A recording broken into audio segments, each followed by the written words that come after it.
Sorry for the delay, ladies and gentlemen. The whole reason for that is that I know this case backwards and forwards, but you don't. So as much as I can do to help give you that information, I want to do that, and this projector does a great job of that. So where we left off was I was pointing out your attention to the damage on Mr. Mitchell's car and that both vehicles had been totaled. And then I want to address to you in also the fact that Mr. Crawford has generated a substantial amount of medical bills as a result of this accident. And we will be talking to you that in more detail. But those right there, you can see that, are the medical bills that he has incurred to date as a result of the October 25th, 2002 car wreck. And we will get into each one of these, the purpose behind the treatment, and who authorized that treatment, and what was done on those occasions. But that gives you kind of a roadmap as to the amount of medical bills that have been generated in this case.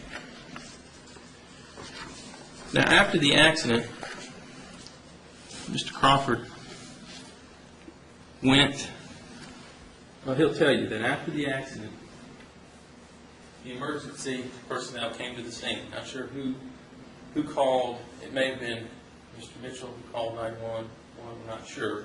But an ambulance came. Now, we're not going to talk much about Mr. Mitchell because they finally, after 2 years, finally have admitted liability in this case, but are still fighting over the value of this case. What is Mr. I'm going to object to that comment. That's inflammatory. About after 2 years. Sustain the objection. So what we're here to talk about are the damages in this case. Now, Mr. Crawford didn't get into an ambulance and go to the emergency room. And he'll explain to you why he chose not to do that, even though the ambulance came and asked if he needed assistance. And there are reasons for that. But what he did do is he went to his primary care physician, Dr. Bastian, and he sought treatment from him the next day for the symptoms that he was complaining about after the accident. Now, the symptoms that he was complaining about are addressed by Dr. Howell. Now, you're going to hear the first witness in this case will be Dr. Howell. And Dr. Howell will discuss what was happening to Mr. Crawford. Dr. Howell, in his deposition testimony, will tell you that Mr. Crawford was 52 years old, an architect and designer.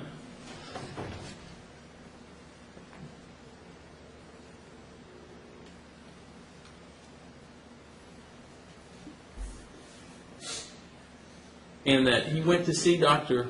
Howell. Now, Dr. Howell was a doctor that it was a second opinion. He had initially gone to Dr. Parsons, and Dr. Parsons referred him to Dr. Howell. I'm going to try to get this so that you can see a little bit of it.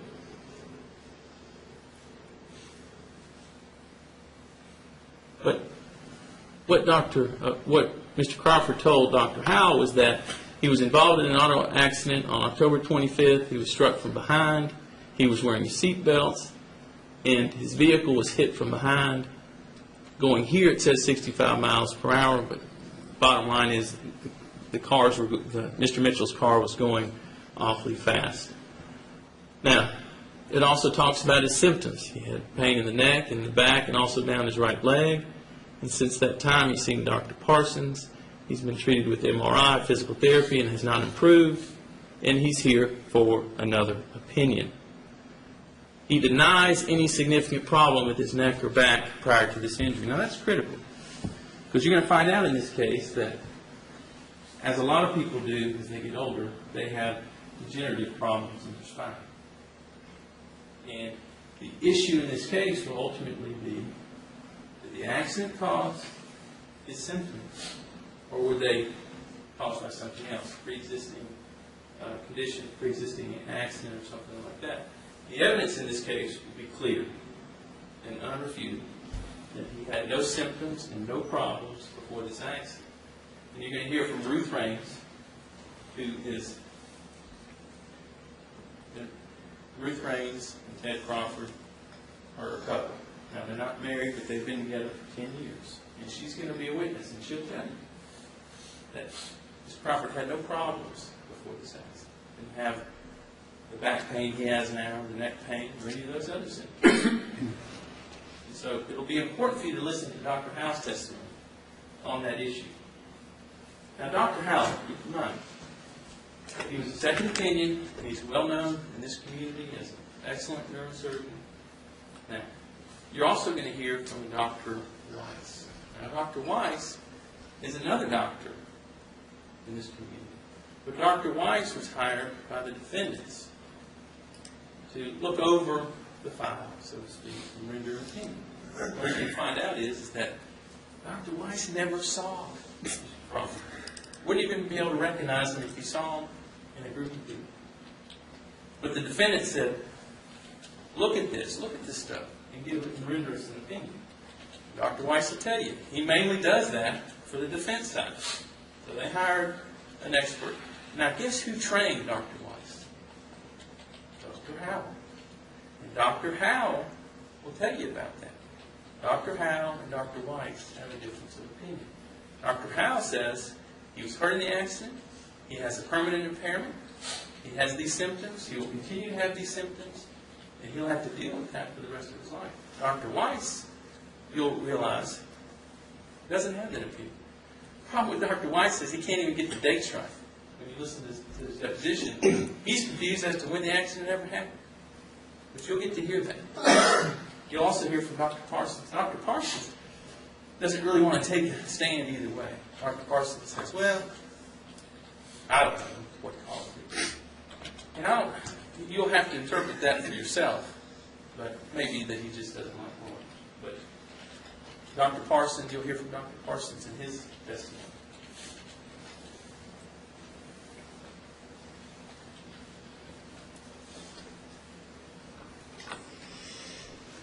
Now, I won't go through all these because I'll do that after all of Dr. Howe's records right now. But after you hear Dr. Howe's deposition testimony, I published to you his records. And what they're going to tell you is that over a period of time, Mr. Crawford got better. But there was about a 6-month period there where Dr. Howe said, this man can't do what he was doing before.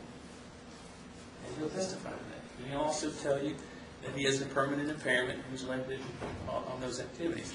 And I'm going to pull this piece.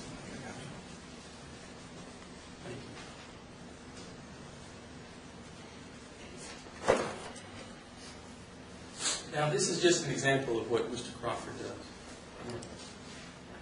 You might be able to see here how these are, I don't know how to describe it, he'll be in a better position to do that, but you can see how these are just really simple.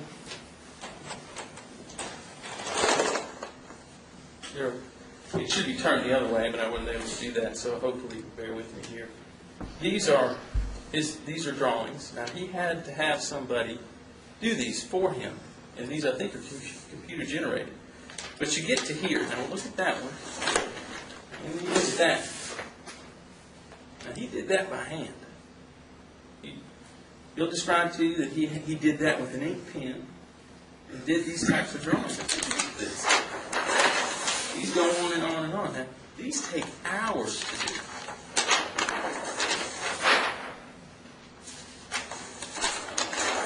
You'll get a chance to look at these in more detail, but just, you can compare. This was done by a computer, but those were done by hand. So the ones that are more technical in nature, he's going to tell you, were done all the way down to this. He did all that by hand, all the way down to the railings.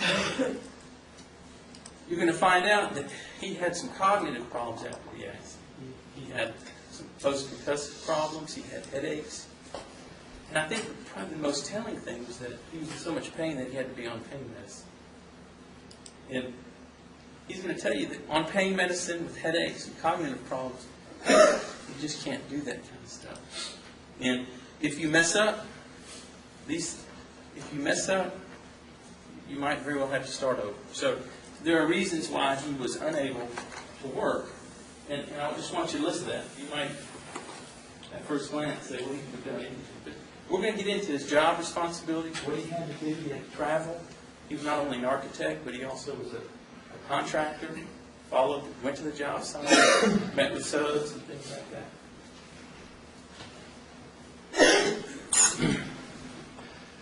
Now, if it wasn't enough that they got Dr. Weiss to look at the records from Mr. Crawford, they also hired a private investigator to follow him around and see what his activities were. And you'll see a surveillance tape that shows Mr. Crawford in May of 2003, over 6 months after this accident, doing some yard work. That's it. Just push mower, self-propelled mower. You're going to see that. We're not here hiding things. You're going to see that too. Now, what's interesting is that when you get to looking at the records from his therapist, remember, May 1st of 2003, what's going on with Mr. Crawford at that time?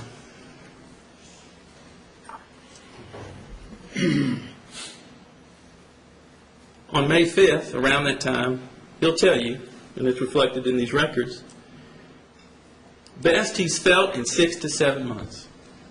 So what we have here is that at that period of time, he was getting better. The doctors will tell you that, the records will indicate that. But the other side will offer this videotape as evidence that, gee, he's doing something he's not supposed to. I have to focus on that for a minute. You will hear from Ruth Raines that Ted Crawford was getting better over this period of time and started doing more and more activities. And that when he did certain things, it aggravated his condition. But for someone who has never had these symptoms before, he was going to test his limits and do those things. And that this won't be the only time that he will have had done yard work. Yard work was an important aspect of their relationship. They had gardens, they had flowers, they did that sort of thing.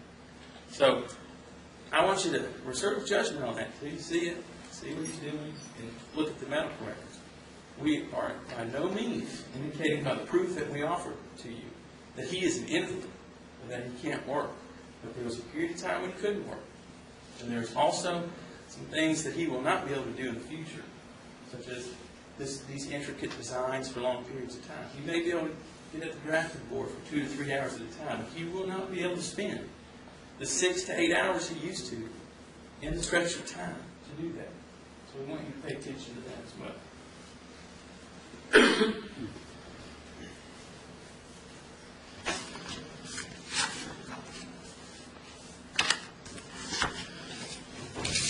Another person that you'll hear from is a David Menzel.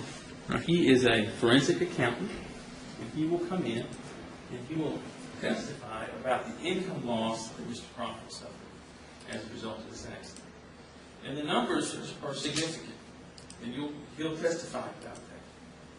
But there was a need to have an economist or accountant to come in and testify about that because he has his own business, and he had some losses during that period of time. So you'll hear from him. Now, the other side hired their own accountant. So you're going to hear from them too.